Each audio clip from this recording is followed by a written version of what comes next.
Hi guys, எல்லாருக்கும் வணக்கம்.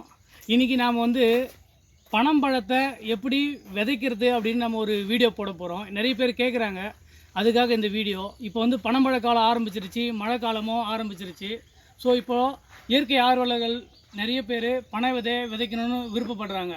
அதுக்காக பனை விதை எப்படி விதைக்கிறதுன்னு பார்க்குறோம். இங்கே பாருங்கள், இது வந்து பனம்பழம். இதில் வந்து 3 விதை இருக்கும். ஒரு பனம்பழத்தில் 3 விதை இருக்கும், இல்லைனா 2 விதை இருக்கும், இல்லைனா 1 விதை இருக்கும். சில சமயம் 4 விதைகள் கூட இருக்கும். இப்போ பாருங்கள், ஒரு பனம்பழத்தை எடுத்தோம்னா என்ன வாசனையாக இருக்குது, கமகமன்னு. முக்கணியில் இதையும் சேர்த்துருக்கலாமோன்னு தோணுது. மாப்பழ வாழையோட பனையும் சேர்த்துருக்கலாம். இது ஒரு விதைங்க, இது ஒரு விதை, 3 விதை. இப்போ பார்த்தீங்கன்னா இதில் வந்து 2 விதை தான் இருக்கும். பாருங்கள், 2 விதை தான் இருக்கும். இது வந்து ஒரு ஆண் ஒரு பெண் அப்படின்னு சொல்லுவாங்க. இன்னொன்று வந்து பார்த்திங்கன்னா ஒரே ஒரு விதை இருக்கும். நம்மக்கிட்ட இப்போ வந்து ஒரு விதை இருக்கிற மாதிரி பனை விதை கிடைக்கல. எல்லாத்துலேயுமே 2 விதை இருக்குது. அப்புறம் 3 விதைகள் இருக்குது. பாருங்கள், 3 விதை. இதை வந்து நல்லா காய வச்சு 1 மாதம் வெயிலில் காய வச்சு போடலாம், இல்லை அப்படியே கூட விதைக்கலாம். இதை விதைக்கிறது ரொம்ப ரொம்ப ஈஸிங்க. எப்படி விதைக்கிறதுன்னு சொல்ல போகிறோம். அதாவது ஒரு பனை விதையை இந்த மாதிரி மேல் தோல் தெரிகிற மாதிரி இப்படி படுக்க போட்டு நட்டோம்னா அது வந்து ஆண் பனையாகவும், இந்த மஞ்சள் வந்து மேலே தெரிகிற மாதிரி இப்படியே நட்டோம்னா அது பெண் பனையாகவும் முளைக்கும் அப்படின்றது நம்ம முன்னோர்கள் பார்த்து சொல்கிறாங்க. ஸோ இது எப்படி நடுறதுன்னு இப்போ நம்ம ஒரு வீடியோ பார்க்க போகிறோம். எல்லா பனம்பழத்தையும் எடுத்துக்கிறோம். வாங்க. பனம்பழம் வந்து விதைக்கிறது ரொம்ப ஈஸிங்க. ஒரு செடி நட்டு அதுக்கு வேலி போட்டு ஆடு மாடுகள்கிட்டேருந்து காப்பாற்றுறது ரொம்ப கடினமான ஒரு விஷயம்.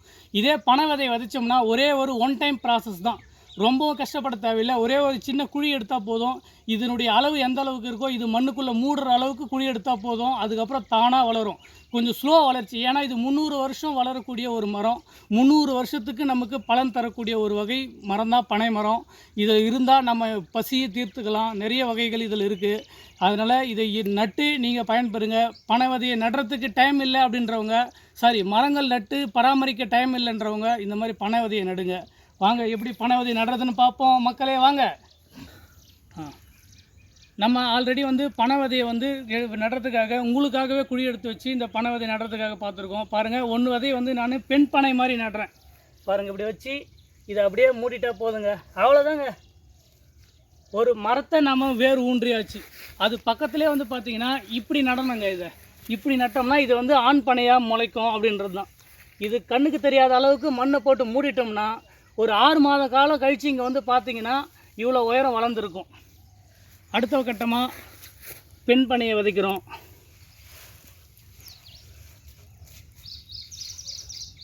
அடுத்த கட்டமாக ஒரு ஆண் பனை.